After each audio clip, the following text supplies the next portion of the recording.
आज के विशेष कार्यक्रम में हम आपको एक अद्भुत सच्चाई से रूबरू करवाने जा रहे हैं।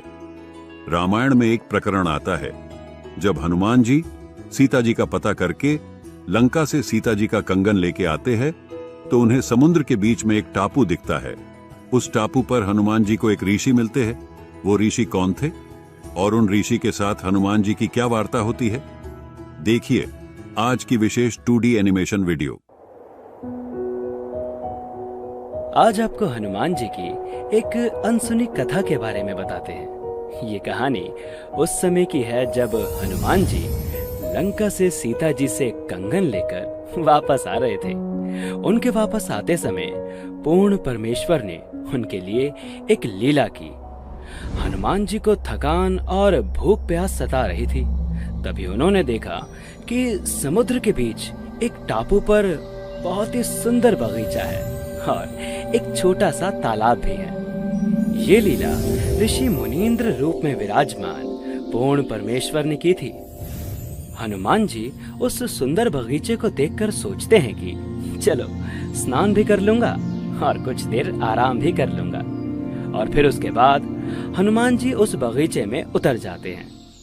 हनुमान जी के पास एक कंगन था जो सीता माता ने उन्हें पहचान के लिए दिया था। उस कंगन को हनुमान जी तालाब के किनारे पर रखकर तालाब में स्नान करने के लिए उतर जाते हैं। हनुमान जी स्नान करते करते भी एक नजर उस कंगन पर रखे हुए थे, लेकिन फिर भी एक वानर उस कंगन को उठाकर भाग जाता है और हनुमान जी उससे कहते हैं, अरे ये क्या, रुको।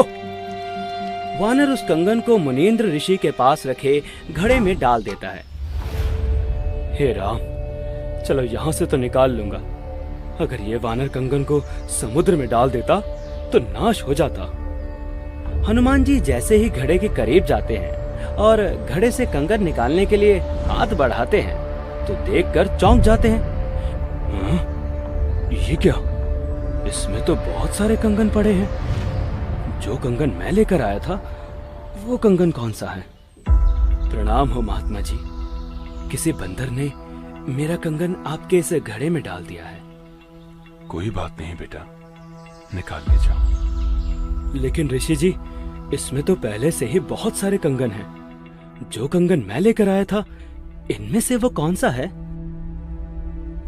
भले आदमी, आपका कंगन है और आप स्वयं ही नहीं पहचान पा रहे। ऋषि जी, आप तो जानते ही होंगे। दया कीजिए, मेरी पूरी मेहनत बेकार हो जाएगी। कैसी मेहनत बेटा? महात्मा जी, मैं हनुमान हूँ और लंका से सीता माता जी का पता लगा कर आया हूँ। कौन सी सीता माता का पता लगा कर आया हो? महात्मा जी, आप कौन सी दुनिया में रहते हो? भगवान रामचंद्र जी की पत्नी है सीता माता। लंका के राजा रावण ने उन्हें कैद कर रखा है। मैं उन्हें खोज कर आया हूँ। ये कंगन उन्हीं का है। उन्होंने मुझे ये निशानी के रूप में दिया था। बेटा, ये आपके रामचंद्र जी न जाने कितनी बार जन्म और मर चुके हैं। कितनी बार रावण सीता का अपहरण कर चुका है और न जाने कितनी बार हनुमान कंगन लेकर आया है। ये सृष्टि कोई आज से नहीं चल रही है। न जाने कितनी ही बार ये घटना घट चुकी है। मुनींद्र जी की बातें हनुमान जी के समझ के बाहर हो रही थी। ऋषि जी, अभी तो मेरे पास इतना समय नहीं है जो आपकी बातें समझ सकूं। आप बस मुझे ये बता दीजिए कि जो कंगन मैं लाया था वो कौन सा है? रामचंद्र जी मेरा इंतजार कर रहे होंगे। तो बेटा जाओ और उठा लो आपका कंगन घड़े से। ऋषि जी, कंगन तो मैं उठा ही लूंगा, परंतु समस्या ये है कि जो कंगन मैं लाया था उसे पहचान नहीं पा रहा हूँ। इसलिए तो आपसे पूछ रहा हूँ कि इनमें से मेरा कंगन कौन सा है? बेटा, आप इनमें से कोई भी कंगन ले जाइए, सब एक ही जैसे हैं। ये वही कंगन है जो हर बार हनुमान लेकर आता है और ये वानर इस घड़े में डाल देता है। ऋषि जी, चलो आपकी मैं बात मान लेता हूँ कि ये सब कंगन हनुमान यानी मेरे ही द्वारा डाले गए हैं, लेकिन हर बार हनुमान इन कंगनों को लेकर भी तो जाता होगा। इसमें थोड़ी छोड़ जाता होगा।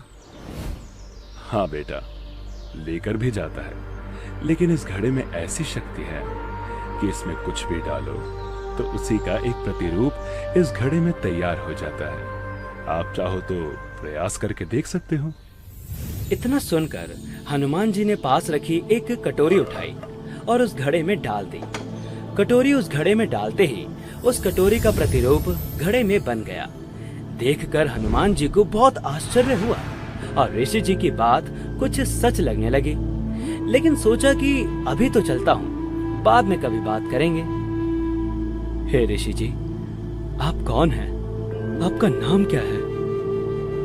मेरा नाम मुनींद्र ऋषि है।